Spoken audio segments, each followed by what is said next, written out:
আসসালামু আলাইকুম প্রিয় দর্শক, অন্য মঞ্চের আলাপ চাইতায় আপনাদের সকলকে আমন্ত্রণ জানাচ্ছি। সুপ্রিয় সুধী, যে যেখান থেকে দেখছেন সবাইকে অনেক অনেক প্রীতি ও শুভেচ্ছা। আজকে যে বিষয়টা নিয়ে কথা বলতে চাই সেটি আপনারা হয়তো বিভিন্ন সোশ্যাল মিডিয়ার বদলতে অলরেডি জানেন। বাংলাদেশের জনপ্রিয় নেত্রী, আওয়ামী লীগ প্রধান, যিনি বর্তমানে ভারতে আছেন, প্রধানমন্ত্রী শেখ হাসিনা শুক্রবারে 23শে জানুয়ারি একটি সংবাদ সম্মেলনে লাইভে যুক্ত হবেন। লাইভ বলতে সেটি অডিও লাইভ নয়, সেটি ভিডিও লাইভ। এমন হতে পারে তিনি যদি ভিডিও লাইভে না আসেন, তার রেকর্ড করা বর্তমান সময়ের ভিডিও সেখানে প্রচার হতে পারে। তবে খুব সম্ভাবনা তিনি ভিডিওতে লাইভ কথা বলবেন সাংবাদিকদের সাথে। এফসিসি নামে একটি সাংবাদিক সংগঠন এই সংবাদ সম্মেলনটি আয়োজন করেছে।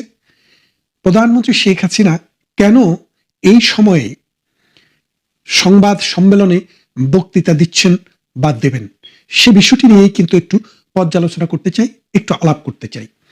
আপনারা জানেন গতকাল থেকে ফেসবুকে, ইউটিউবে সব জায়গায় ওবায়দুল কাদেরের একটি বক্তৃতা আপনারা দেখেছেন। সেটি আগের নয়, বর্তমান সময়ের। কারণ গত কয়েকদিন থেকে সোশ্যাল মিডিয়াতে কন্টিনিউয়াস খবর আসতেছে যে ওবায়দুল কাদের সিরিয়াসলি তিনি এখন কোমায় আছেন, তিনি এখন আইসিইউতে আছেন, সিসিইউতে আছেন এবং তিনি আর ফিরবেন না। কেউ কেউ আরো একটু বাড়িয়ে তিনি হয়তো বেঁচেই নেই, এইরকম কথাও বলছেন। তো এইরকম কথা শুনতে শুনতে ওবায়দুল কাদের যখন বিরক্ত হয়ে গেলেন, তিনি ওই কাদম্বরী মরিয়াই প্রমাণ করিলেন তিনি মরেন নাই। তিনি প্রমাণ করলেন যে তিনি বেঁচে আছেন, তিনি সুস্থ আছেন। তার একটু অসুস্থতা হয়েছিল, নিঃশ্বাসের কষ্ট হয়েছিল, তিনি ডাক্তার দেখিয়েছেন, কথা হয়েছে, ওষুধ খাচ্ছেন, ভালোই আছেন। তার মানেটা দেখেন, বাংলাদেশে যে ওবায়দুল কাদেরেরা, প্রধানমন্ত্রী শেখ হাসিনা, আওয়ামী লীগের বড় বড় নেতা যারা আছে, তারা বেঁচে থাকলেও, তাদের দেশে থাকলেও বাংলাদেশের বর্তমান সময়ের যে সরকার, বাংলাদেশে যে মৌলবাদী জঙ্গি গোষ্ঠী, বাংলাদেশে যে স্বাধীনতা বিরোধী গোষ্ঠী এনসিপি নামে যে নাস্তি গ্রুপ, এরা কিন্তু ভেতরে ভেতরে আত্মায় কামড় পড়ে যায়, কখন আবার ফিরত আসে তারা। তো সেই জন্য ওবায়দুল কাদের জানান দিয়েছেন। ঠিক তেমনি প্রধানমন্ত্রী শেখ হাসিনাকে নিয়ে আমরা বহু রিউমার শুনছি, আপনারা শুনছেন, অথচ তিনি প্রতিনিয়ত প্রতি সপ্তাহে পৃথিবীর নানান প্রান্তে, নানান দেশে, ইনক্লুডিং বাংলাদেশ, বিভিন্ন গ্রুপে এসে তিনি বক্তব্য রাখছেন। তার সেই বক্তব্য সোশ্যাল মিডিয়াতে প্রচার হচ্ছে, বিভিন্ন দেশের টেলিভিশনে প্রচার হচ্ছে, রেডিওতে প্রচার হচ্ছে। শুধু তাই নয়, তিনি আন্তর্জাতিক টপ লেভেলের এমন কোনো গণমাধ্যম মনে হয় বাকি নেই যেখানে তিনি লিখিত বা ইমেলের মাধ্যমে তার প্রশ্ন উত্তর দেননি। তার মানে তিনি এখন পুরা বিশ্বের মানুষের কাছে খুবই প্রয়োজনীয় একজন মানুষ, যার কারণে তার কাছে বারবার ছুটে যাচ্ছে।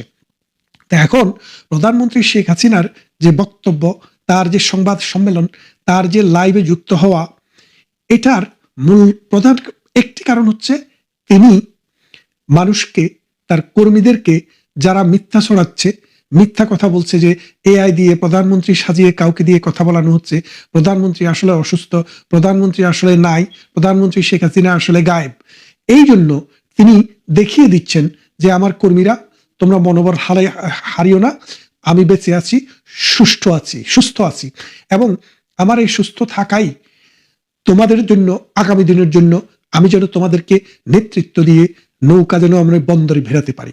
তা এখন একটা জিনিস খেয়াল করে দেখেন, এত কিছু হয়ে গেল, আওয়ামী লীগের গুরুত্বপূর্ণ কোনো ব্যক্তি, কোনো মন্ত্রী, কোনো এমপি কেউই কিন্তু একবারও প্রধানমন্ত্রী শেখ হাসিনার প্রতি যে তার লয়ালিটির কোনো ঘাটতি আছে সেই জিনিসটি প্রকাশ করেননি। সবাই বলেছেন যে আমাদের নেত্রী তিনি, এবং তিনি যতদিন বেঁচে আছেন, তিনি যতদিন সুস্থ আছেন, সক্ষম আছেন, এই দলকে তিনি নেতৃত্ব দিবেন। কারণ বাংলাদেশের ইতিহাসের এই 54 বছরে প্রধানমন্ত্রী শেখ হাসিনা এই বাংলাদেশের জন্য যা করে গিয়েছেন, এইরকম আর অনেকের পক্ষেই তার কাছাকাছি যাওয়াও সম্ভব হয়নি। তাই প্রধানমন্ত্রী শেখ হাসিনাকে দলের প্রধান হিসেবে পেলে বাংলাদেশ আওয়ামী লীগ আরো অনেক দূর যেতে পারবে। এক, দ্বিতীয় আরেকটি বিষয় হচ্ছে, গতবারে যখন প্রধানমন্ত্রী শেখ হাসিনা এই দিল্লিতে থেকে যখন বিভিন্ন মিডিয়ায় বক্তব্য দিলেন, সোশ্যাল মিডিয়াতে কথা বললেন, তখন ইউনূস সরকারের প্যালপিটিশন হয়ে গিয়েছিল। আপনারা জানেন, ইন্ডিয়ার যে রাষ্ট্রদূত তাকে ডেকে পাঠানো হলো, তাকে প্রতিবাদ জানানো হলো প্রধানমন্ত্রী শেখ হাসিনার বক্তব্য যেন কোনোভাবে যেন প্রচারিত না হয়। ভারত বক্তব্য দিলেন কি, ভারত মানুষের ব্যক্তি স্বাধীনতায় হস্তক্ষেপ করে না, সে দেশের নাগরিক হোক আর বিদেশের নাগরিক হোক, সে দেশে আশ্রিত হোক, সে দেশের অতিথি হোক, মেহমান হোক, যেটাই হোক। এখন আপনারা কি বুঝছেন যে ভারত এখন ভারতে বসে শেখ হাসিনা আন্তর্জাতিক কোন গণমাধ্যম সমূহকে মিটিং করে, মানে সোজা কথা লাইভে এসে তিনি তাদের সাথে কথা বলবেন। তার মানেটা কি দাঁড়াচ্ছে, তিনি চাইলে এখন বিভিন্ন জায়গায় সংবাদ সম্মেলন করে সশরীরে উপস্থিত হইলেও ভারতের কোনো বাধা থাকবে না। যদিও এবারের যাত্রায় তিনি সরাসরি উপস্থিত থাকবেন না, তিনি লাইভে সংযুক্ত হবেন, কিন্তু অদূর ভবিষ্যতে তিনি লাইভে এসে কথা বলবেন শুধু নয়, তিনি মিটিংয়ে উপস্থিত থেকেও কথা বলবেন। এখন দেখি ইউনূস সাহেবের শক্তি, সামর্থ্য, শৌর্য, বীর্য, দেখি তিনি শেখ হাসিনাকে ভারত থেকে ধরে নিয়ে আসুক, দেখি তার কত শক্তি। না হয় তিনি ভারতের যে রাষ্ট্রদূত তাকে ডেকে পাঠান, পারলে মোদির কাছে চিঠি পাঠান, দেখি মোদি আপনাকে গণে কিনা। গণে না। ডক্টর ইউনূসের ভ্যালু এখন বাংলাদেশের রাষ্ট্রীয় ক্ষমতা গ্রহণ করার আগে বাংলাদেশে এবং সারা বিশ্বের মানুষের কাছে ডক্টর ইউনূস যেই রকম একজন পূজনীয় মানুষ ছিলেন, আজকে যদি আপনি ভোট নিয়ে দেখেন, হিসেব করে দেখেন, পৃথিবীর মানুষের কাছে বাংলাদেশের কাছে তার 70 ভাগের 1 ভাগ দামও আর এখন নেই। এখন বাংলাদেশের মানুষ বুঝেছে তিনি আগাগোড়া একটা বাটপার, তিনি আগাগোড়া একটা মিথ্যাবাদী, সকালে এবং বিকেলে তার কথা বদলে যায়, তিনি আগাগোড়া একজন সিটিং বাজ, তিনি একজন সুদখোর, তিনি একজন ঘোষখোর, তিনি পশ্চিমা প্রভুদেরকে খুশি করার জন্য বাংলাদেশের স্বার্থ বিক্রি করে দিতে কুণ্ঠাবোধ করেন না। তিনি মোহাম্মদী বেগ, তিনি মীর জাফর আলী খান, এই মীর জাফরের দায়িত্ব তিনি পালন করছেন। তাই আমরা জানি ডক্টর ইউনূস তার ক্রেডিবিলিটি হারিয়েছে। এখন 12ই ফেব্রুয়ারিতে একটি নির্বাচন দিয়েছেন তিনি, এখন নির্বাচনটি হবে বলে কোনো মানুষ বিশ্বাস করে না। তারা যেটা চেষ্টা করছে 12ই ফেব্রুয়ারিতে তারা নির্বাচনটি করবে না, তারা প্রথমে জুলাই ঘোষণাপত্র নেবে। এখন আপনারা একটা কথা মনে রাখেন, এই জুলাই ঘোষণাপত্র বলেন, এই নির্বাচন বলেন, এইসব কোনোগুলোই বাংলাদেশের সাংবিধানিক স্বীকৃতি পাবে না। কেন পাবে না? যখন আদালত যখন তার নিজের কথা বলতে পারবে, আদালত যখন মাথা উঁচু করে দাঁড়াতে পারবে, আদালত যখন স্বাধীন থাকবে, তখন এইসব অবিচার, অনাচার, অত্যাচার, নির্যাতন, এক্সট্রা জুডিশিয়াল বিষয় এবং অবৈধ ক্ষমতা দখল সবকিছুই বাতিল হয়ে যাবে এবং বাংলাদেশ আবার ওই 71-এর গোড়ায় ফিরে যাবে। তাই প্রধানমন্ত্রী শেখ হাসিনার এই 23 তারিখের যে সংবাদ সম্মেলন, এটি বাংলাদেশ এবং ভারতের দুই দেশের যে সম্পর্ক, এই সম্পর্কের ক্ষেত্রে, কূটনীতির ক্ষেত্রেও কিন্তু একটি বড় এসিড টেস্ট। কারণ ভারত সরকার দেখেছে ভারতকে বাংলাদেশ ইচ্ছা করেই শত্রু রাষ্ট্রের তালিকায় ফেলেছে। ভারতে তার ক্রিকেটাররা খেলতে যাবে না, কিন্তু ভারত থেকে তেল আমদানি করা হবে, ভারত থেকে চালও আমদানি করা হবে, কিন্তু ভারতে ক্রিকেট খেলতে যাবে না। তার মানে পায়ে পাড়া দিয়ে যে ঝগড়া করার যে ধরন, সেই ধরনের কারণে ভারত এখন ওয়ান সাইডেড। আমরা যা ইচ্ছা তা করব, দেখি বাংলাদেশ কি করতে পারে, ইউনূস গং কি করতে পারে, ইউনূসের পান্ডা বাহিনী কি করতে পারে। এখন প্রধানমন্ত্রী শেখ হাসিনা একই সাথে আস্তে আস্তে করে 3টি বিষয়কে এক জায়গায় নিয়ে আসলেন। এক, তিনি যে সুস্থ আছেন, তিনি যে বেঁচে আছেন, তিনি যে এখনো নেতা কর্মীদের জন্য কাজ করছেন, সেটা জানান দিবেন তিনি এই সংবাদ সম্মেলনে লাইভ যুক্ত হয়ে, এক ভিডিও অডিও নয়।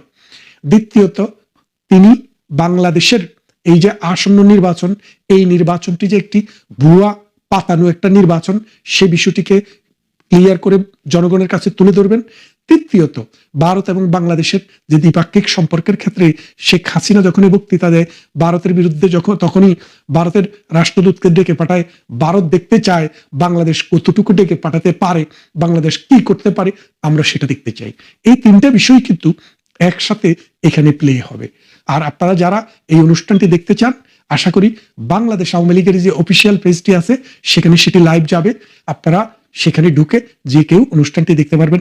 আসুন, দীর্ঘদিন পর বাংলার একমাত্র প্রধানমন্ত্রী, যিনি এই দেশটাকে একটা ফকিরি রাষ্ট্র থেকে মধ্য আয়ের দেশে পরিণত করেছে, লক্ষ লক্ষ মানুষকে, গৃহহীন মানুষকে গৃহ দিয়েছে, অন্নহীন মানুষকে অন্ন দিয়েছে, উত্তরবঙ্গের মঙ্গা শব্দটিকে জাদুঘরে পাঠিয়ে দিয়েছে, লক্ষ লক্ষ বেকারকে চাকরি দিয়েছে, অসংখ্য উন্নয়ন কর্মকাণ্ডে বাংলাদেশটিকে একটি উন্নত রাষ্ট্রের কাতারে নিয়ে যাওয়ার সমস্ত ভৌত এবং সামাজিক অবকাঠামো নির্মাণের চেষ্টা করেছে সেই মানুষটি, যিনি ধারণ করেন ৭১-এর মহান স্বাধীনতা যুদ্ধের যে স্পিরিট সেটি, এবং তিনি জাতির জনক বঙ্গবন্ধু শেখ মুজিবুর রহমানের কন্যা।